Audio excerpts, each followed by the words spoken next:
Good morning, human rights activists all over the world.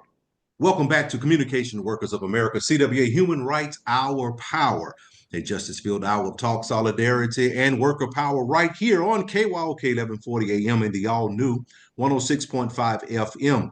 If you are visiting the beautiful city of Houston, you can take us with you on kyokradio.org. Listening to us every Thursday morning, 11 a.m. Eastern Standard Time, 10 a.m. Central, 8 a.m. Pacific on kyokradio.org or the CWA Strong app or your favorite podcast player, Apple Podcasts, Spotify, YouTube Music, iHeartRadio, and Podchaser. Search for the CWA Hour of Power on your favorite player. Thank you for joining us on the CWA Human Rights Hour Power Radio Show this morning. It's about us. That's right. It's about us. Working agreement, solidarity, living wages, worker power, and simply human rights. Honk your horns if you support workers. We have a phenomenal show lineup for you this morning. Sir Reginald Small, Tay Atkins is here today with you. The other two have fallen out sick, so they say, but we wish them well and we're praying for them. Tune in this morning. We're going to have an open discussion on poverty in America. We're going to talk about National Poverty in America Awareness Month, the Unhoused of America. And of course, we always are going to bring you Tea with Tay. And if we have time, we may try even to get to a Union Buster or our Power Trivia. But I believe what we're going to be talking about today is going to take up all of our time because we also are going to be dealing with the Union Garment Campaign. So don't you dare touch that dial. Stay right here with us. Our union voices are ringing in every district from Alaska to Maine, Texas to Minnesota, Canada to Puerto Rico because we don't play at CWA. I need to bring a very important announcement to you this morning because we have our union brothers and sisters and siblings in District 9, which is in California, which has been affected by the Los Angeles fires. You can help CWA members and retirees that have been devastated by California wildfires by going over to cwa.org/CA wildfires. You can donate at this website, and every dime that you give goes to CWA members and retirees. That's in District 9, which is affecting Los Angeles with the Los Angeles fires. Let me give that to you one more time, cwa.org/CA wildfires. Our union brothers, sisters, and siblings at the Pittsburgh Post-Gazette have been outside striking for 26 months on the picket lines. And yet, while they're out striking, they're still churning out the news with facts for you and me. And let's show our support to them by making sure we subscribe to their free publication at unionprogress.com. I just heard someone say, when we fight, we win. That is correct. You're tuned into KYOK 1140 AM and the all-new 106.5 FM. If you're on the go, you can take us with you on kyokradio.org. Today, we celebrate the extraordinary life of a man whose legacy will forever be etched into the fabric of the civil rights movement, Jose Cha-Cha Jimenez. As we reflect on his 76 years of life, we honor not just the man, but his profound impact on his community, his people, and the world. Cha-Cha was more than a leader. He was a revolutionary spirit who stood firm against injustice and tirelessly worked to liberate marginalized people. Born in Puerto Rico on August 8th, 1948, his life's journey took him from the streets of Chicago to the forefront of a movement that demanded dignity, equality, and self-determination for Puerto Ricans and oppressed people everywhere. Cha-Cha's story begins in Lincoln Park, one of Chicago's most impoverished neighborhoods during the 1960s. It was there, amid poverty, systemic racism, and displacement, that he recognized the need for action. What started out as a street gang transformed under his leadership into the Young Lords Organization, a political and community-based group that became a beacon of hope and a model of activism.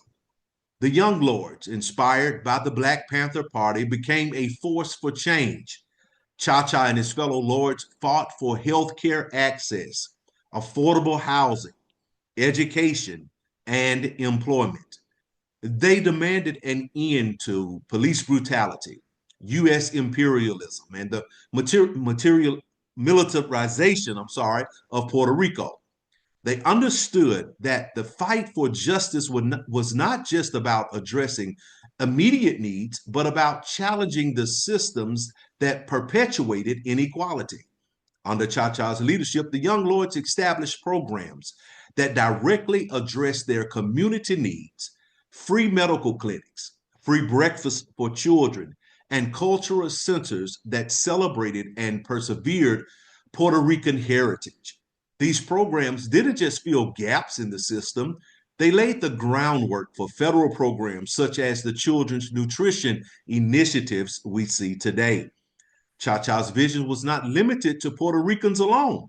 It championed a multi-ethnic coalition of Black, Latino, and white allies, believing that unity was the key to overcoming poverty and discrimination.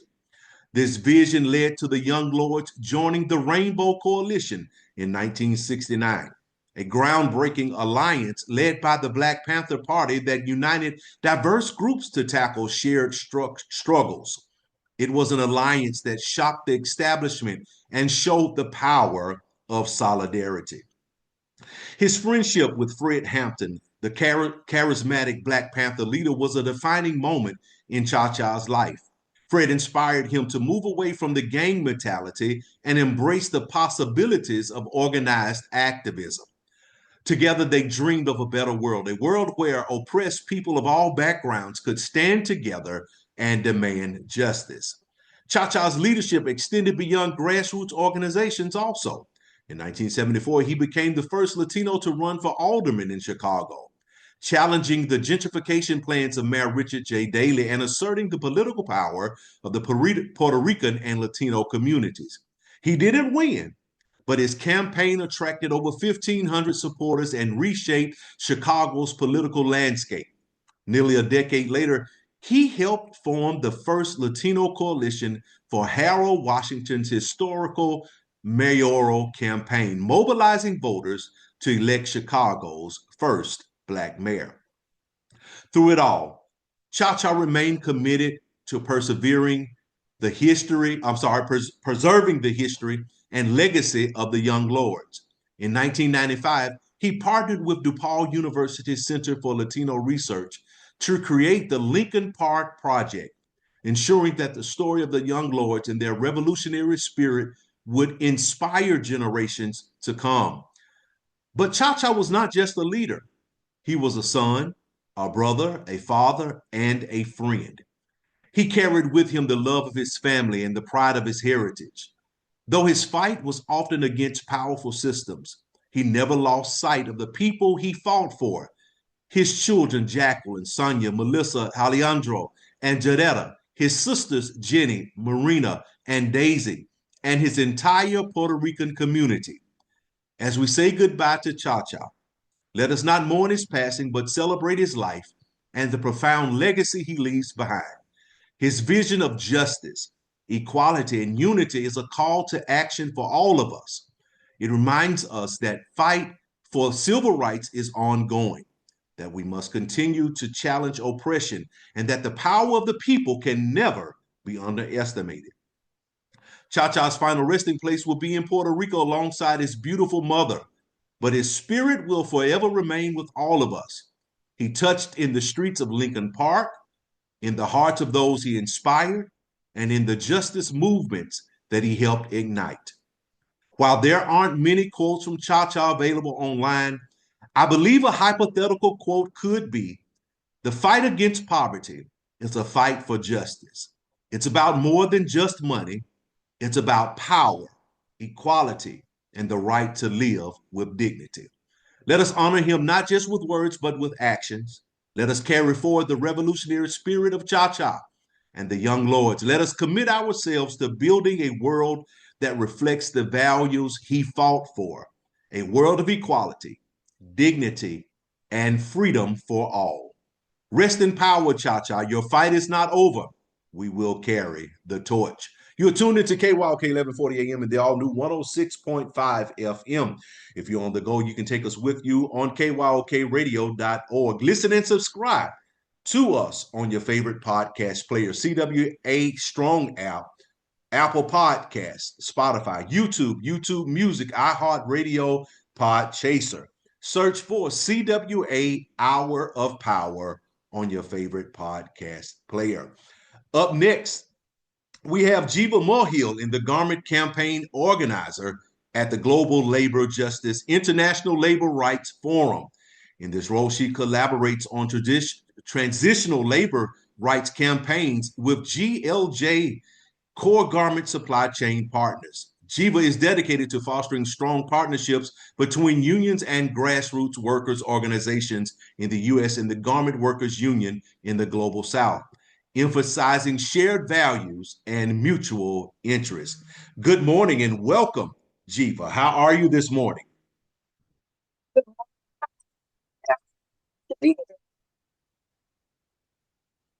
We're so glad to have you this morning. Thank you. This is my second time on the podcast. I'm really excited to be here. And we're glad to have you. And you can always come anytime you want to because you bring a wealth of information to us. And this morning, we're talking about the Union Garment Campaign, something that you're so passionate about. And I know Tay has already has been on the campaign with you. So I'm going to let you guys just take it away and talk all about that. Yeah, CWA has really been with us from the beginning, from Timea and the Women's Caucus hosting a National Day of Action with us in solidarity with garment workers, to Tay participating in actions in July. Y'all have always really stood by us, and we really, really appreciate that partnership and solidarity. But this campaign is actually called the Fight the Heist campaign. It came out of 2020 when, like a lot of industries, we saw garment workers take major losses, experience a lot of wage theft. They weren't paid for hours worked. They weren't paid legally required severance after brands canceled their orders from supplier factories. So basically, in the garment supply chain, brands contract with factories. Those factories directly employ the workers. And so when brands canceled their orders, those factories pushed all of the losses down onto the workers, even though the brands emerged with record profits. And the vast majority of garment supply chain workers are younger women under 30. The vast majority of them are internal migrants because you moved to the factory area. And the vast majority of them are breadwinners for large families. And so in 2020, we saw Nike, a company that is really the architect of one of our most unequal supply chains in the entire world, kind of prove why it's our biggest enemy, because as workers lost income and went into debt, as people lost their houses and went down to one meal a day, Nike turned around and made record profits in 2020 and 2021, and then paid out that money to wealthy shareholders instead of the workers who made that success possible. And that's something we saw in a lot of different industries. We were actually on a forum with CWA and Workers United about it, because this is a common practice of companies choosing to pay out their major shareholders through something called stock buybacks instead of workers. Jeeva, how many other unions are active in this campaign with you all? Mm-hmm.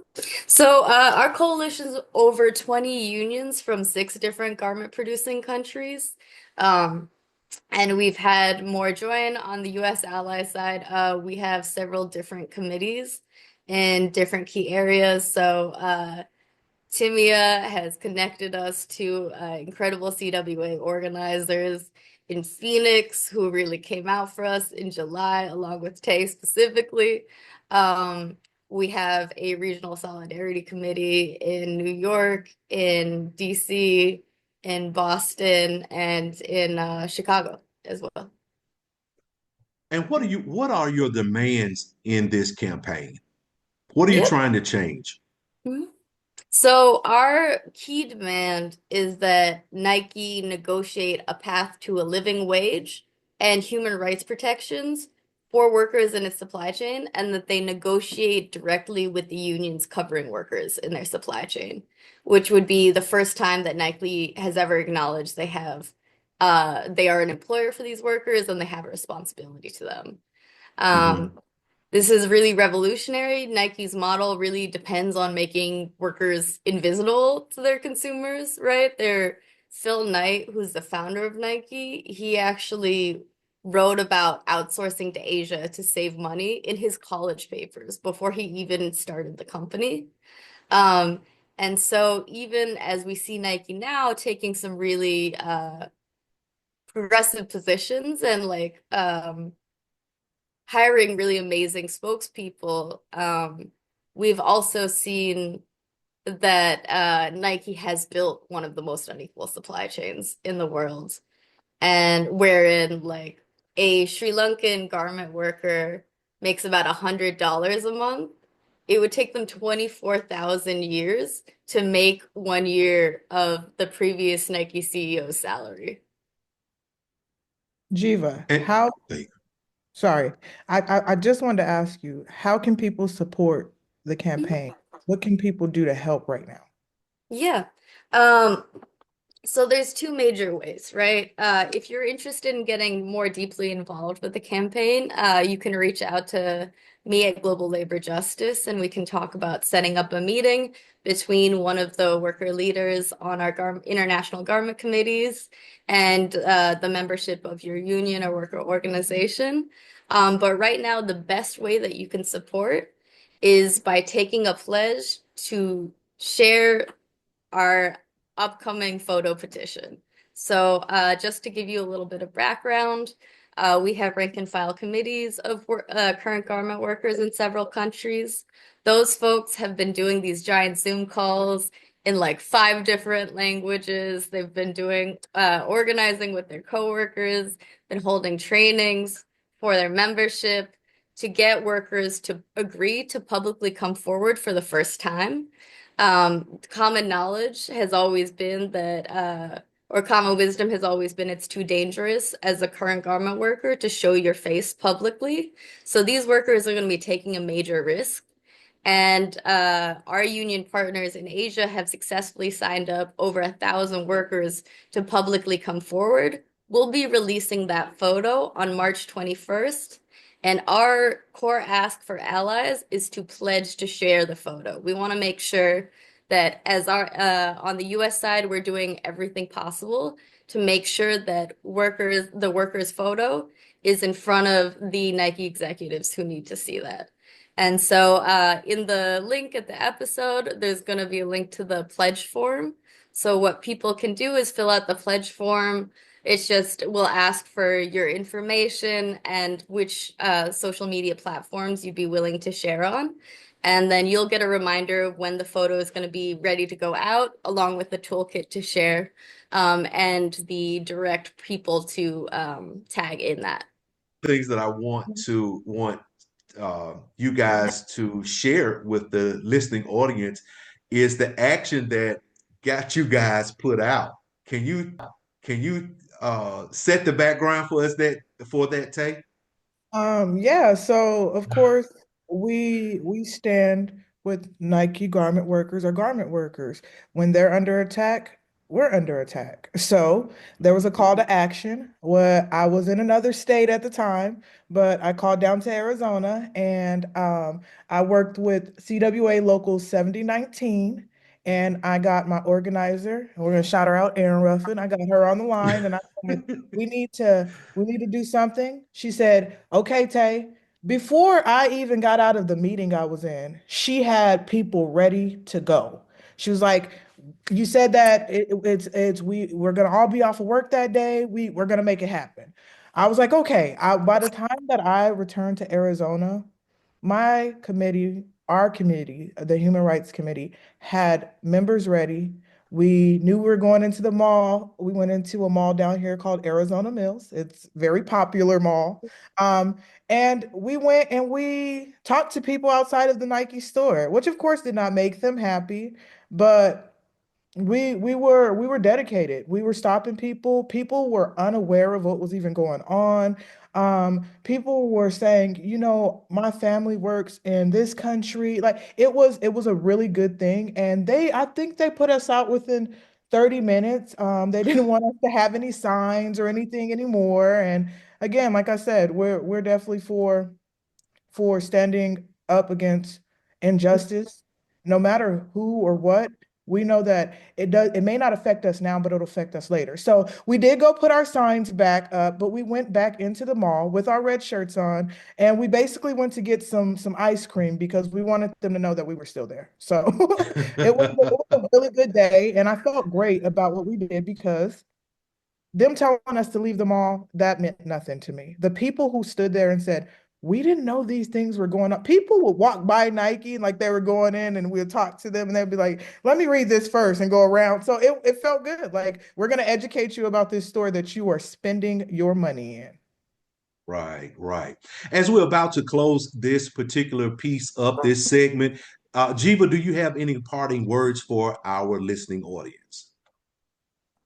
Um, yeah, I think I just want to say to folks that this has been a brutal week for a lot of people in the US labor movement and beyond.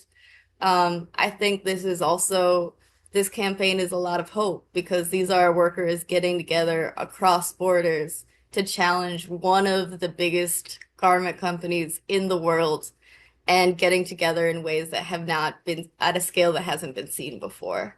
Um, and I would like to say again to folks, please fill out the pledge form so that we can make sure that when those workers take a risk, when those over 1,000 workers take that risk to show their faces, that it means as much as it possibly can.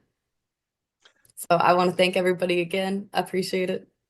All right. Thank you so much, Jeeva Muhil with Global Labor Justice Initiative and the Union Garment Campaign. Thank you so much, and watch our Facebook page, and we will have more information for you.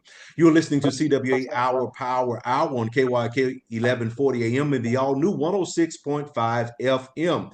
If you're on the go, you can take us with you on KYOKradio.org, on our CWA Strong app, or your favorite podcast player. CWA Strong app, Apple Podcasts, Spotify, YouTube Music, iHeartRadio, and Podchaser. Search for CWA Hour of Power on your favorite podcast player. Up next, we have, guess who, everybody? Sir Reginald Small is back in the spotlight seat this morning. Good morning, Sir Reginald Small. And good morning to you, Errol Minor, and good morning to our KYOK radio listeners. I am and I remain Reginald Small, Civil Rights on Equity Chairperson for CWA. And this morning, for our listeners, I would like to acknowledge the passing of a great union leader right here in Dallas, Texas, Mr. J.D. Williams. J.D. Williams was born December of 1946, and he passed away on Monday, January 20th. Just a little about J.D. Williams. J.D. Williams, he was a quiet man who came to his greatest hours during the affirmative action period. There was a clamoring for change and diversity in the corporate world, and organized labor was no different. J.D. Williams found a way to fuse the talents of people of all races, genders, and gender preferences. J.D. Williams backed candidates at CWA and throughout unions within the region who were best for the job, while ensuring that women would be respected as equals. He never shied away from issues of race. J.D. Williams not only won the respect of his peers locally, but statewide and nationally. He was known and well trusted by elected officials who understood the needs of working people and the need for collective bargaining rights. JD was the type of servant leader who made personal sacrifices for his people and party. Even in retirement, he was known as a trusted strategist and confidant to union leaders and workers around the country. A. Philip Randolph, a noted trade unionist, once said, "It's easy to get people's attention. What counts is getting their interest." JD was always a soft-spoken man who deflected personal notoriety, but he knew how to win the working person's attention. In addition to serving CWA Local 6215 in many elected capacities, including president from 1987 to 2009, he was an organizer, a leader, and a friend to the labor movement. He passed away peacefully on Monday, January 20th, 2025. He has fought the good fight, and his legacy will live on. Our sincerest sympathies are with him, his family, his friends, and his union during this difficult time. Funeral services will take place on Wednesday, January 29th, in Dallas, Texas, at Lowerland Funeral Home at 2 o'clock. Now, we have a special guest back in the studio with us this morning, Mr. Kwame Barnes. He is no stranger to us. Kwame comes from Local 4603, where he serves as Secretary Treasurer. Kwame is representing District 4 on the Civil Rights and on Equity Committee for the National CWA. And we welcome Kwame back this morning. He is a passionate activist dedicated to addressing homelessness in America. His commitment is especially significant during Poverty Awareness Month. This is a time when we reflect on the impact of poverty and its correlation with homelessness. Throughout his advocacy, Kwame raises awareness about the issues faced by those experiencing homelessness and highlights the importance of community support and systemic solutions. I personally am very excited to have Kwame coming back to us this morning to discuss this topic, because as we travel to and fro, and even just from work, any city that we travel to nowadays, you see that there is a situation, I don't want to call it a problem, but a situation concerning homelessness. And like in all things that we have going on now, everyone has an opinion on it, but very little action. And on this particular committee that Kwame sits, we are about looking at the situation, gaining awareness around it, but we also want to take action. So Kwame, I give you the mic this morning, Kwame, to come in your own way to discuss this very, very important topic. Welcome. Thank you. And thank you for inviting me back to the show. Feels good to be back home where we can get information out about needs that we need to meet within our local communities and within our nation today, and the problems that we face every day. And today I want to talk about homelessness and how I got involved with participating in the work of serving the homeless. I started off by joining the Poor People's Campaign through CWA, and through that movement and working with Reverend Barber and his crew and his staff. And most of his staff are people that are actually affected by homelessness, joblessness, hunger, etc. And most of those people are advocates for themselves. And you find that most of those people are people like me and you, day-to-day people. And a lot of us that are employed right now, some of us are a couple of paychecks away from being homeless. And it's a sad time to be in, especially when our nation is one of the richest nations, is actually the richest nation in the world. And I think the richest nation that has ever lived. So we don't have to deal with homelessness or poverty when we can actually make a change. So that's the reason why, one of the reasons why I got involved. I also volunteered through the Civil Rights Committee by helping out the guest house here in Milwaukee, where we feed homeless people, and St. Ben's Church, where we feed homeless people. And I started to recognize that I actually know some of the people who are affected by homelessness. So with that being said, I just want to talk a little bit about what we're facing. Homelessness remains a persistent and complex issue in the United States, affecting individuals and families across the nation. Despite efforts to address the problem, a number of people experiencing homelessness has been on the rise. This report aims to provide an overview of homelessness in the U.S., including its scope, causes, and potential solutions. Increasing numbers in 2023, according to HUD, an estimated 653,104 people experienced homelessness in the U.S., a 12% increase from the previous year. This represents the highest number recorded since 2007. Unsheltered homelessness, a significant portion of the homeless population, approximately 256,610 people are unsheltered, meaning they reside in places not meant for human habitation, such as streets, parks, or abandoned buildings. The demographic disparities are homelessness disproportionately affects certain populations, including racial and ethnic minorities, veterans, and individuals with disabilities or mental health issues. Some of the causes of homelessness are a lack of affordable housing. A primary driver of homelessness is a severe shortage of affordable housing, rising rent, stagnant wages that make it increasingly difficult for low-income individuals and families to secure stable housing. Some of the economic factors we can talk about are job loss, poverty, and the lack of access to economic opportunities that contribute to homelessness. We also have issues like mental health, substance abuse, and chronic conditions that can lead to an exacerbated homelessness. We also deal with systemic issues. Systemic racism, discrimination, and lack of access to healthcare and social services also play a role. Some of the potential solutions are we need to increase affordable housing by expanding the availability for affordable housing through government subsidies. Incentives for developers and zoning reforms are crucial. We would also like to address the economic inequality. We need to deal with policies that promote living wages, job training, and access to employment opportunities can help prevent homelessness.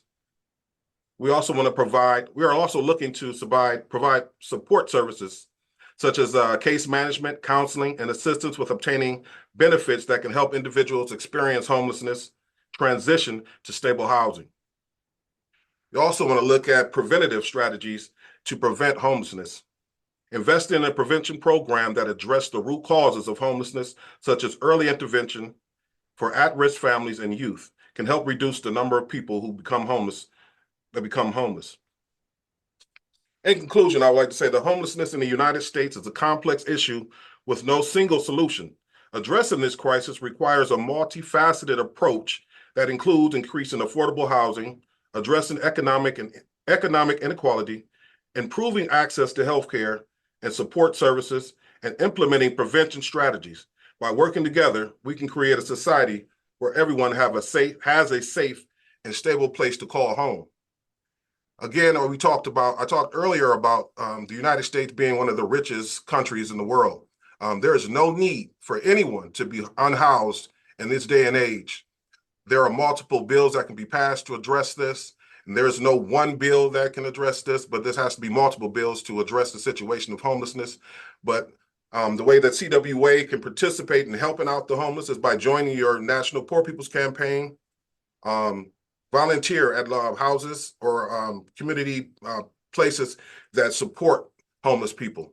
The shelters here that I've been with, as far as the guest house, they provide shelter for homeless men and women and children. They also provide clothing during the winter season, and during the winters here are brutal. So seeing people being unhoused here is very emotional, and it's something that can't be ignored, and it's something that everybody should participate in bringing about change or assistance to our brothers and sisters who are out living in the streets.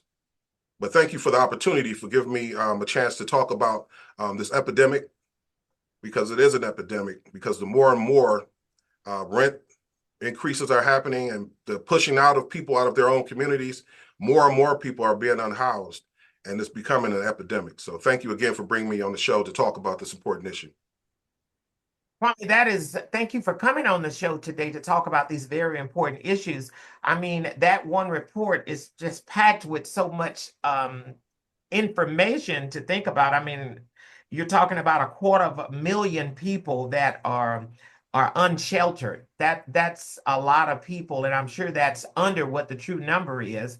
But that's a lot of people. That should get our attention. You gave us an ask. We can join the Poor People's Campaign. We can volunteer in shelters. And one thing that stood out the most with me is that you pointed out there is not one reason.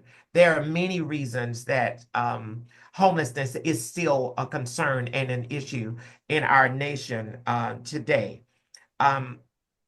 When we think about homelessness, there was a time that you would hear about it in political campaigns from either side, that it was a big deal.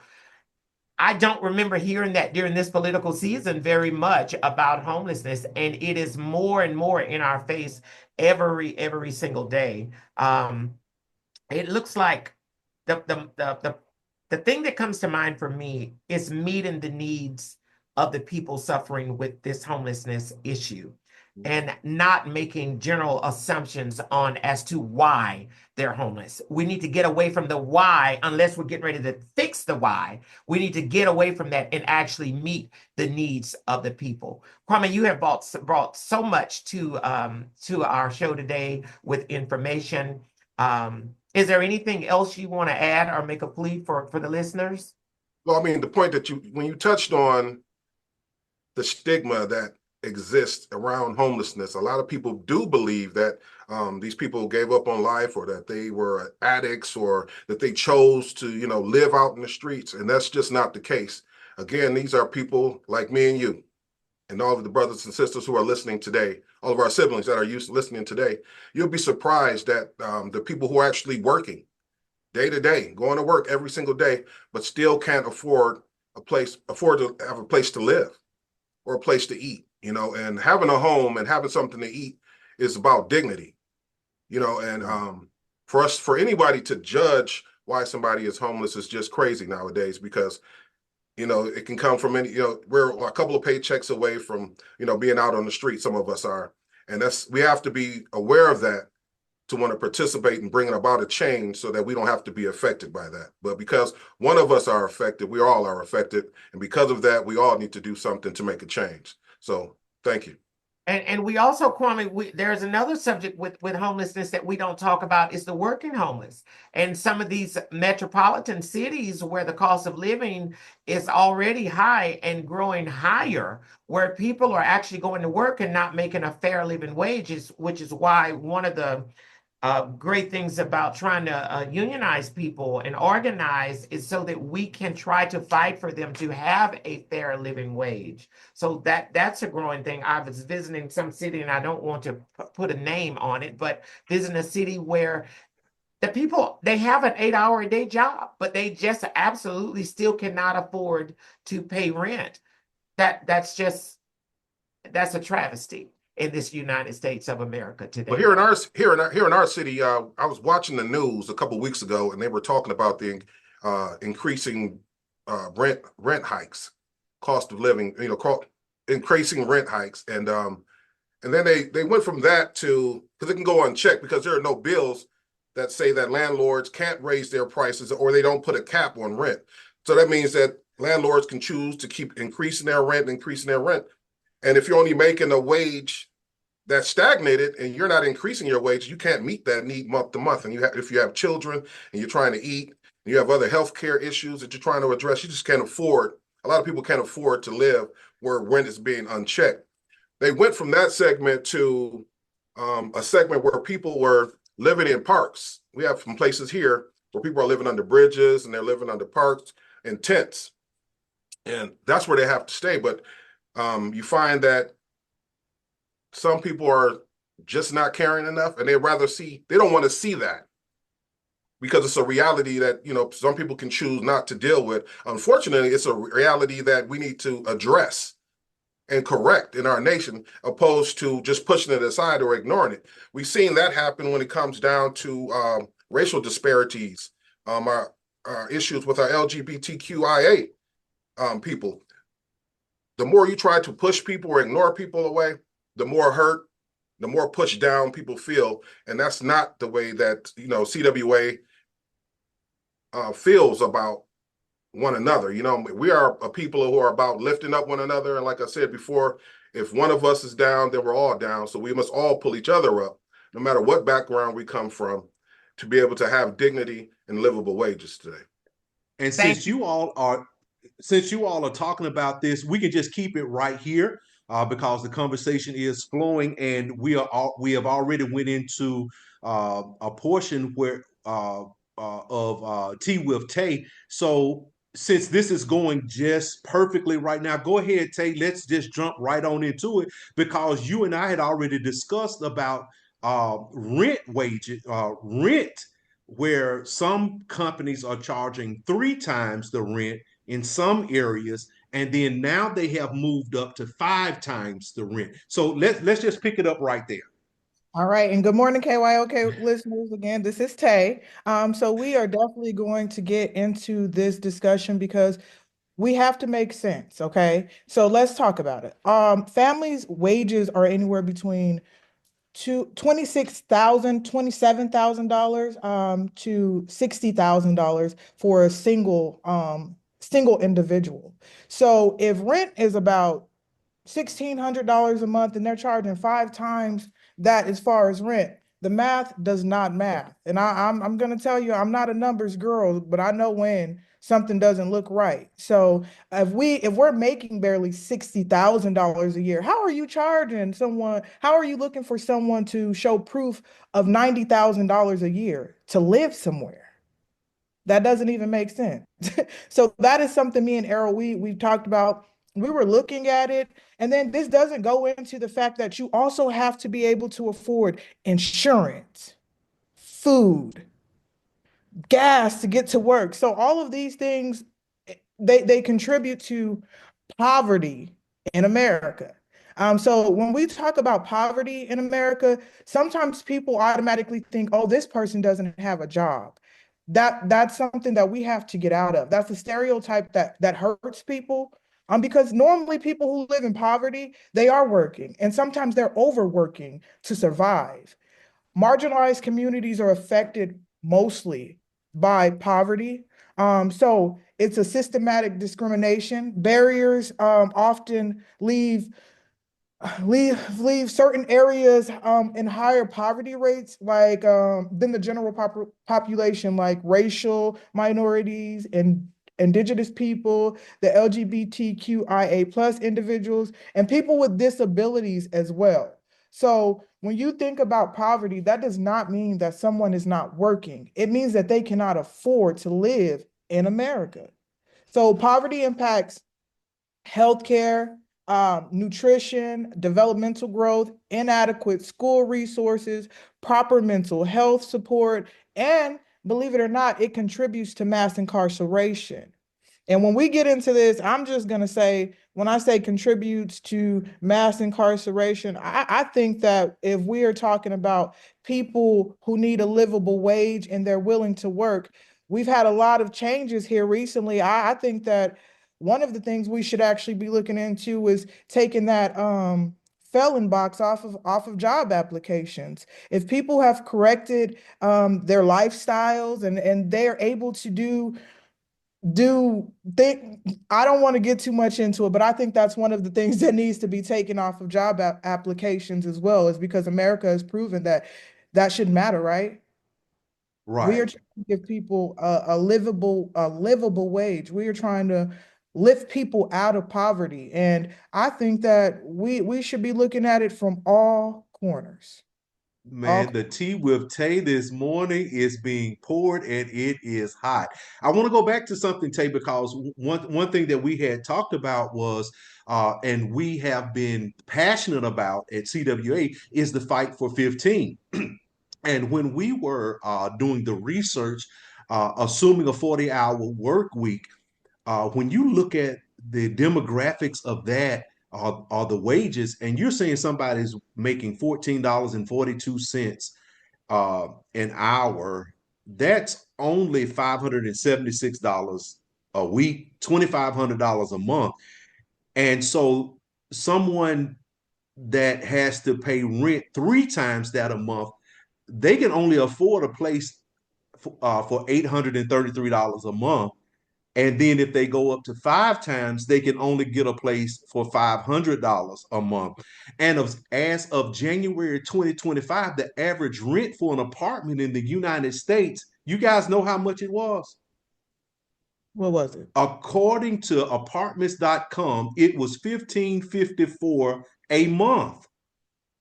So what are we going to do? Go and sell blood or blood plasma or something, and you're only making for you. We have to make sure that we are sending individuals to Senate houses, state houses that have our best interests, that have our constituents' interests, and you were absolutely correct, Reginald, that there are a lot of working poor out here. I think, Errol, and I don't know, this is so much information, but I think that we are looking at a two-sided coin. When you start talking about legislation and so forth and what we're sending, you're talking two-sided. The property prices are rising. So you have the renter and then you have the landlord. And the reason that I think that we're not gaining much leverage in legislation is that we're not looking at the compromise in it. I always like to see both sides of the spectrum, look at the truth and deal with the facts. The taxes are going up so high in these cities that the landlord is forced to increase the rent in order to break even. Actually, in some cases, the insurance needs to be dealt with nationally, especially in any state that's a coastal state or that deals with hurricanes or fire devastation. The insurance on the rental properties are so high that it's causing the prices to go up. So this is like a domino effect. It's not a one-sided issue. There needs to be something dealt with. It's just, I don't know, this tree has so many branches, I don't know where to start cutting. But I do know that everyone deserves a decent place to live. Yes. That I think we can all agree on. You're absolutely correct. Go ahead, Tay. No, I was just gonna say you're correct, Reginald. You're absolutely correct. Everyone deserves to be able to go somewhere and be warm at night. Everyone deserves to be able to go somewhere and know that they're safe and they can feel comfortable. And even if it's a little room, that this is my space and I don't have to be out in the rain. One of the most disheartening things that I've ever seen is when I'm just gonna say it. When I was in Austin, Texas, it was raining. I seen someone cuddled up with their umbrella in a little space trying to shield themselves from the rain. All I could think to myself as I walked by is there's no way that everyone is walking by and no one has yet felt what I feel in my heart. Like there's no way. That is so disheartening. And we are, again, we have money to spend clearly here in America. And I think that we should do a lot more for the unhoused. Sometimes it's not even about it's not about ego. It's about humanity. Like I said, that was one of the most disheartening things I've ever seen. Is I don't know how this is even happening as much as it's happening. I want to drop a pin right here, and I'm going to come to you, Kwame. I want to drop this little pin right here and see if we can circle back to it, because Dr. William Barber is always talking about critical issues of healthcare access in America. And in America, there are a lot of healthcare poor. That's what I call it. But Kwame, you said something very important, and that is thinking about the LA fires and what the people in California are going through right now. Just think about what's going to happen, Reggie, with taxes and rebuilding LA, and their land prices are already astronomical. I can't even get my mind around that. And that devastation is still so ongoing that I don't think that we can even fully wrap our arms around what the outcome of that is going to be. But I can assure you that we will all reap the impacts of that financially in some kind of way. Yes, and Jeeva said something also. She sent me a little chat message, and let's not even forget about the people in North Carolina that had all of the flooding and the hurricanes. So this is going to be affecting everyone for a long time. And I don't know about you guys, but we're already paying astronomical prices in insurance, and I know for sure they're going to pass that all over the world, all over the United States, to offset insurance prices as well. But let me go back to, because we're already running out of time. It's already 10:53 a.m., 11:53 Eastern time. Dr. William Barber of the Poor People's Campaign has emphasized the critical issue of health care access in America, the health care, the poor. And he points out that approximately 37 million people lack health insurance. And Dr. Barber highlights the severe consequences of this issue, stating that for every 1 million individuals without health care, over 5,000 people die each year due to the unavailability of essential medical services. And with the United States being one of the 25 wealthiest countries, why is it even to today we don't have universal health care? Oh, Errol, you trying to get us to talk 30 more minutes on that one. These Well, are issues that we deal with, and I am so glad that we are in a union, a part of a union that fights for these issues. Errol, when we talk about healthcare, not having healthcare and people who are struggling to pay for healthcare but still don't want to go to the doctor because they have a copay that's it's higher than the insurance sometimes. It is Mhm.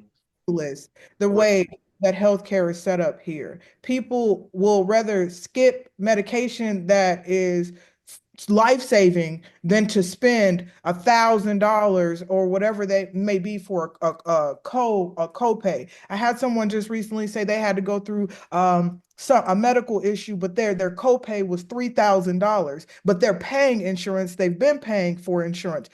It doesn't make sense. It does not make sense. You're absolutely correct.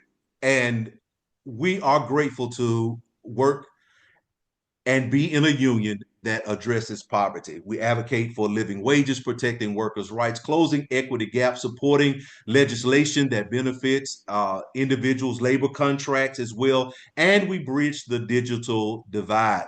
The CWA focuses on these critical areas, and we thank Kwame Barnes as well as Jeeva Muhil for being with us this morning on the CWA Hour of Power. T for Tay, Poverty in America. Wow, we can keep this going. And I think we may need to pick this back up on next week. What do you guys say about that? We got a lot to talk about. we do have a lot to talk about. You have been listening to KYOK 1140 AM and the all new 106.5 FM.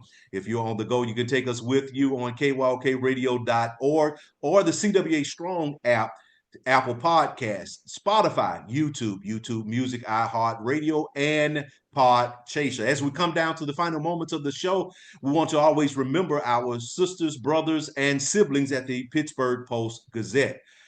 January is National Human Trafficking Month, Slavery and Poverty in America Awareness Month, and we must take action and learn more today. When you take time to learn about others around you, you make the world a better place. Awareness campaigns serve as a powerful reminder that there are steps we all must take in looking out for loved ones, the people in our community, and those who have been impacted. It's time to take one big step together and make a change. An hour is not long enough to be with you, and a week is too long to be away from you. You have been tuned into the CWA Human Rights Justice Hour Power broadcast. I hope something you heard today has inspired you to take action toward creating positive change in the world. Every person has the power to make a difference, no matter how small. And by working together, we can create a world where human rights are respected and valued. So I encourage each of you in the listening audience to reflect on your role in promoting human rights to effect change in your communities and beyond. Know that you are not alone in your quest for a more just and equitable world. When faced with injustice, it can be easy to lose hope and give up. But remember, justice may be slow like the truth, but when it finally comes, it will stand. Until next Thursday, 10 a.m. Central Standard Time, 11 a.m. Eastern, and 8 a.m. Pacific Time, right here on KYOK 1140 a.m. and the all-new 106.5 FM. See you next Thursday.